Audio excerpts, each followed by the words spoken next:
Cinema industry నుండి రాజకీయాలకు వచ్చిన వారికి అందరికీ రాజకీయాలు సరిపోవు అనే వాదన ఇప్పుడుంది.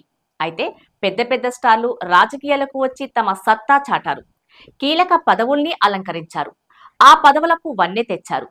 అయితే మరికొందరికి మాత్రం రాజకీయాలకు ఆట విడిపుగా మారాయి.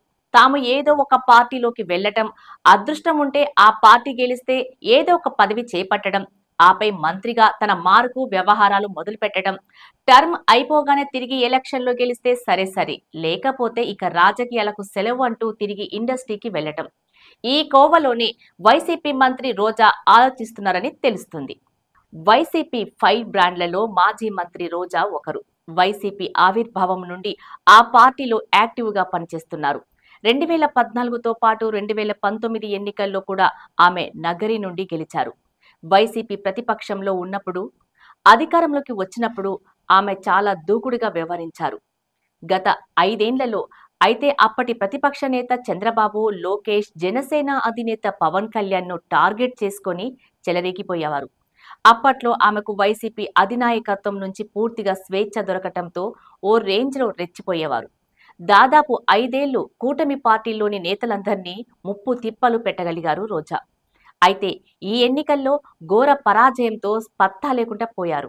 కనీసం సొంత నియోజకవర్గ నగరి కూడా అందుబాటులో లేకుండా పోవటం విశేషం.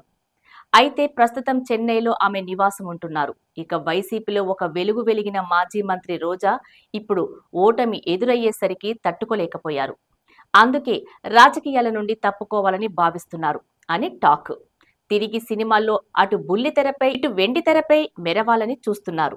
అయితే మాజీ మంత్రి రోజా రాజకీయాలకు గుడ్ బై చెబుతున్నారా, లేకుంటే పార్ట్ టైం రాజకీయాలకు పరిమితం అవుతారా, లేదా రాజకీయాలకు స్వస్తి పలికి మళ్ళీ ఫుల్ టైం ముఖానికి రంగు వేసుకోనున్నారా అంటే అవుననే సమాధానం వినిపిస్తోంది.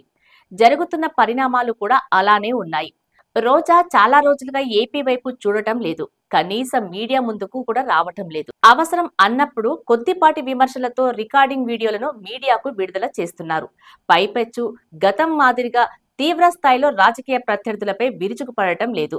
ముఖ్యంగా CM Chandrababu, deputy CM Pawan పై గట్టి విమర్శలు చేయటమూ లేదు. దీంతో రోజాలో ఏదో ఒక రకమైన మార్పు వచ్చిందని టాక్ నడుస్తుంది. పైగా ఆమె తిరిగి సినిమాలోకి వెళ్తారని తెలుస్తుంది. మరోవైపు బుల్లితెరపై కూడా కనిపించబోతున్నట్లు సమాచారం. ఈ మేరకు ఆ ప్రయత్నంలో ఉన్న ఆమె ప్రస్తుతానికి పొలిటికల్ యాక్టివిటీస్ తగ్గించాలని భావిస్తున్నట్లు తెలుస్తుంది. గత ప్రభుత్వ హయాంలో మంత్రిగా వ్యవహరించిన రోజాపై ఇప్పుడు ఒక్కో కేసు నమోదవుతూ వస్తుంది. అప్పట్లో తాను నిర్వహించిన క్రీడల శాఖకు సంబంధించిన చాలా రకాల అవకతవకలు జరిగినట్లు ఆరోపణలు ఉన్నాయి. దీనిపై విజిలెన్స్ విచారణ సైతం కొనసాగుతుంది. ఆమె సైలెంట్ కావటానికి కేసులే కారణమని తెలుస్తుంది. అందుకే కొద్ది రోజులు పొలిటికల్ లైఫ్ కు గుడ్ బై చెప్పి మేకప్ వేసుకోవాలని రోజా భావిస్తున్నట్లు సమాచారం. తమిళంలో సైతం సినిమాలతో పాటు బుల్లితెరలో నటించేందుకు రోజా అన్ని ఏర్పాట్లు చేసుకున్నట్లు సమాచారం. అయితే ఇప్పటికే మంచి పాత్రలు వస్తే నటించేందుకు సిద్ధంగా ఉన్నానని రోజా సంకేతాలు పంపారు. అదే సమయంలో పొలిటికల్ యాక్టివిటీస్ బాగా తగ్గించారు.